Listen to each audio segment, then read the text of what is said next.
உங்கள் தாய்மொழி செந்தமிழன் சீமான் உங்களோடு.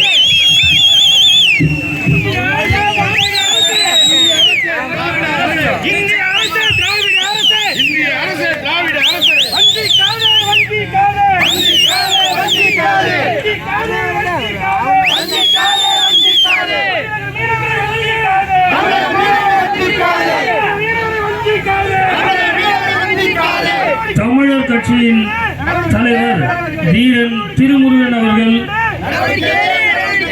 தங்களுடைய கட்சியின் உறுப்பினர்களோடு இன்று நாம் தமிழர் கட்சியில் தன்னை இணைத்துக் கொள்கிறார்.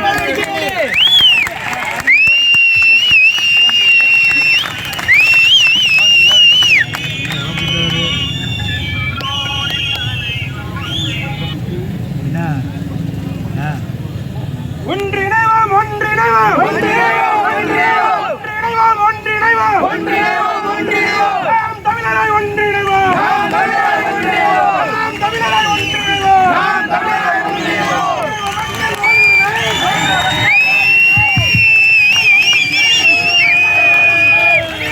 தமிழர் கட்சியின் நிறுவனர் வீரன் திருமுருகன் அவர்கள் தன் கட்சி உறுப்பினர்களோடு நாம் தமிழர்கள் இணைத்து கொள்கிறார்.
கடல்ல மீன் பிடிக்கிறது மீனவன் பிரச்சனை இல்ல, நம்ம உரிமை பிரச்சனை. இப்ப கடற்கரையில சமாதி கட்டுறதுல நம்ம அதை தகர்க்கணும் சொல்றது மீனவர் வாழ் உரிமைக்காக இல்ல. கடற்கரை தமிழனுடைய கடற்கரை, என்னுடைய பொது சொத்து. அது எவனுக்கும் கல்லற கிடையாது. அது உங்க ஒப்பனுக்கும் கிடையாது, உன் தாத்தனும் கிடையாது, எவனுக்கும் கிடையாது. கடற்கரை கடற்கரை தான். இந்திய நாட்டிலே இந்த நாட்டை ஆண்ட பிரதமர் எவனும் கடற்கரையில் படுத்திருக்கானா? இந்திய நாட்டில் எத்தனை மாநிலங்கள், அத்தனை மாநில முதலமைச்சர் கடற்கரையில் படுத்திருக்கானா? நீ என்னத்தை புடுங்கிட்டான்னு எல்லாரும் ரெண்டு ரெண்டு ஏக்கர்ல படுத்திருக்க? இல்ல எங்க பாட்டனை போல விடுதலைக்கு செக் இழுத்தியா, இல்ல தூக்குல தொங்குனியா, இல்லை சிறை வெட்டியா, மிதி வெட்டியா? ஒன்னும் பண்ணல. அப்ப அது கடக்கும் போது நமக்கு ஒரு வெறி வரும்பாரு. எங்களையெல்லாம் தூக்கி சுடுகாட்டில் போட்டு நாட்டே சுடாதாக்கிட்டு நீ மல்லாந்து குழு குழுன்னு கடற்கரையில் படுத்துக்கிட்டு சேட்டை தானே இது. நாமெல்லாம் பேராசைப்பட்டு எல்லை தாண்டி போனோம். நீ என்ன பட்டு அங்க படுத்திருக்கிற? என்னது? ஒருத்தன் கேட்க மாட்டான், ஒருத்தன் கேட்க மாட்டான். எல்லை தாண்டி மீனவன், கேரள மீனவன் வந்துறான். ஏன் அவனை நீ கைது பண்ண மாட்ட? ஏன் சுட மாட்ட? ஏன்னா அவனுக்கு பெத்தவன் அப்பன், எனக்கு மத்தவன் அப்பன். தொடா பாப்பம்ங்கிறான். இங்க பேசிய என் தங்கை அனீஸ், என் தம்பி இம்மா எல்லாம் பேசினாங்க. இத்தாலி கடற்படைங்க, கேரள மீனவன் 2 பேர் படகுல போற போது எச்சரிக்கிறாங்க. அவன் கடற்படை எச்சரிக்கிறான், கிட்ட வர்றான், வேற எது எதிரி படையோ உளவுப்படை தெரியல, சுட்டுறாங்க. சந்தேகத்துல சுட்டுறான். 2 மீனவன் செத்துறா. உடனடியா அந்த அரசு தண்டம் விதிக்குது. தண்டம் விதிச்சு 2 கோடி அவன்கிட்ட வாங்கி ஒவ்வொரு குடும்பத்துக்கும் ஒவ்வொரு கோடி கொடுத்துருது.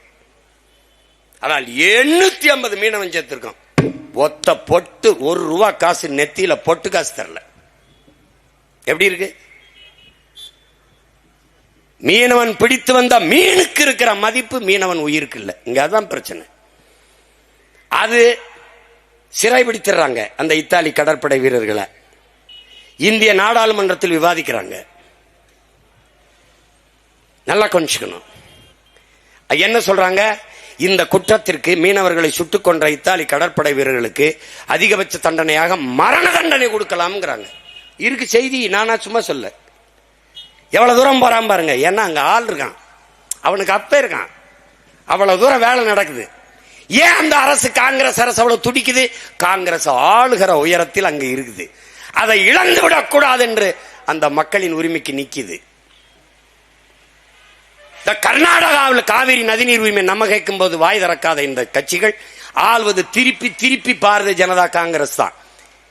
ஏன் இங்க இருக்கிறது பேச மாட்டது? பேசினால் அங்க காங்கிரஸ் பாரதிய ஜனதா பேசினால் காங்கிரஸ் வெல்லும், இங்கே காங்கிரஸ் பேசினால் பாரதிய ஜனதா வெல்லும்.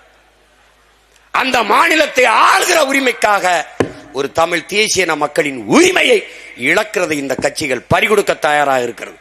ஆனால் மான உணர்வு, இன உணர்வு இல்லாத நாம் அதை மறந்துவிட்டு திருப்பி அவனுக்கு வாக்கை செலுத்தி வலிமையை கொடுத்து கொண்டே இருக்கிறோம். என் உரிமைக்கு நிற்காத உனக்கு ஒரு வாக்கு இல்லை, ஒரு ஓட்டு கூட இல்லை என்ற நிலையை நாம் உருவாக்கினால் அவன் நடுங்குவான், பயப்படுவான். ஆனால் அது இல்லை, அவன் திமிரா அலைகிறான். அப்ப இஸ்ரேலில் தேர்தல் நடக்கிறது.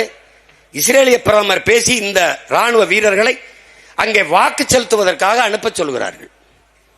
இவர்கள் சிறை விடுப்பு விட்டு அங்கே அனுப்புகிறார்கள். அப்ப மன்மோகன் சிங் பிரதமர். அங்கே போனவர்கள் திரும்பி வரவில்லை, அனுப்ப முடியாது என்கிறது. இந்த நாட்டின் பாராளுமன்ற அவையிலே பிரதமர் மன்மோகன் திருப்பி அனுப்பவில்லை என்றால் மிகப்பெரிய பின்விளைவை சந்திப்பீர்கள் என்று எச்சரிக்கிறார். எப்படி பாருங்க, 2 மீனவனை சுட்டதுக்கு எவ்வளவு வேலை நடக்குது. 850 மீனவனை சுட்டிருக்கான். என்ன நடந்திருக்குன்னு பாரு. எங்க அண்ணன் ஏர்போர்ட் மூர்த்தி பேசின மாதிரி, நீ காங்கிரஸ் மீனவர் சங்கம், பாரதிய ஜனதா மீனவர் சங்கம், அதிமுக மீனவர் சங்கம், திமுக மீனவர் சங்கம், அவன் வெட்டி போடுறான் 2 அங்கம். இப்படித்தான், வேற ஒண்ணும் கிடையாது. வேற என்ன நடக்குது? என்ன நடக்குது? ஏன் தமிழின மக்கள் இத்தனை கோடி மக்கள் இருந்தும் இவர்களுக்கு அதிகாரம் வரவில்லை என்றால், சாதி மதங்களாக பிளந்து பிரிந்து நிற்பதால் ஓர்மை இல்லை. ஓர்மை இல்லாதால் அரசியல் வலிமை இல்லை. அரசியல் வலிமை இல்லாதால் அதிகார வலிமை இல்லை. இவ்வளவுதான். இதைத்தான் நம்முடைய ஐயா காப்பா அரவாணன் தன்னின பகை என்கிறார். தேவேந்திரரை நிறுத்தினால் தேவர் போட மாட்டார், நாடாரை நிறுத்தினால் கோணார் போட மாட்டார், பறையரை நிறுத்தினால் படையாச்சி வாக்கு போட மாட்டார். இப்ப எப்படி தமிழ் தேசிய மக்களுக்கு, தமிழின மக்களுக்கு அதிகாரம் வரும், அரசியல் வலிமை வரும்? ஆனால் கருணாநிதி பேரனுக்கும் பேத்திக்கும் ஓட்டு போட்டு விடுவார். ஏன்? இதுதான் இங்க இருக்கிற கொடுமை. ஒரு கவுண்டர் நாட்டாண்டால் அந்த சாதி ஆதிக்கம் பெறும் என்று மற்றவன் நினைக்கிறான். ஆனால் ஜெயலலிதாவோ கருணாநிதியோ எம்ஜிஆரோ அல்லது ஐயா ஸ்டாலினோ ஆண்டால் தேவரும் கை கட்டுகிறான், கவுண்டனும் கை கட்டுகிறான், நாடாரும் கை கட்டுறான், வன்னியனும் கை கட்டுறான், நாமும் கட்டி விடுவோம், போட்டுறான். அதனால மொத்த வீட்டுக்காரனே ஆண்டுட்டு போயிடுறான். இதை யதார்த்தத்தை புரிஞ்சுக்கணும். அப்புறம் வெளியில வந்து நாங்கள் யார் தெரியுமா, நாங்க எவ்வளவு பெரிய ஆள் தெரியுமா, அதான் தெரியுது. செருப்படி வாங்குறது, 2-3 சீட்டுக்கு முட்டிக்கால் போடுறது, சொந்தமா சுயமா தன்மானத்தோடு நினைக்கிறத பேச முடியல. அப்புறம் எம்எல்ஏ ஆகி எம்பி ஆகி எங்க போய் எம்பிரணி? எதுக்கு என்ன எம்பிரணி? தொடர்ச்சியாக மீனவ மக்கள் பட்டினி போராட்டம். இந்த படம் நானே என் தம்பி ரவிகிட்ட சொல்லி, சரி பட்டினி எழுது போராட்டம் கவனிச்சிட்டாரா? உடனே மாவட்ட ஆட்சியர் வந்து பார்த்துட்டாரா? இல்ல மீன்வளத்துறை அமைச்சர் வந்து பார்த்துட்டாரா? என்ன பிரச்சனை நாங்க பாக்குறோம் சொல்லிட்டாரா? முறையிட்டாரா? கடிதம். நீ முதலமைச்சரை தேர்ந்தெடுத்திருக்க நினைச்சு தெரிஞ்சினா நாம் பொறுப்பா? நீ போஸ்ட் மாஸ்டர் தேர்வு பண்ணிருக்க. நீ உனக்கான தலைவனை தேர்ந்தெடுத்துக்க நினைச்ச. நீ சாராய ஆலை முதலாளியை தேர்வு பண்ணிருக்க. அவருக்கு நீ படிக்கிறதை பத்தி கவலை இல்லை, நீ குடிச்சியா இல்லையாங்கிறத உங்க அப்பா கவலைப்படுவார்.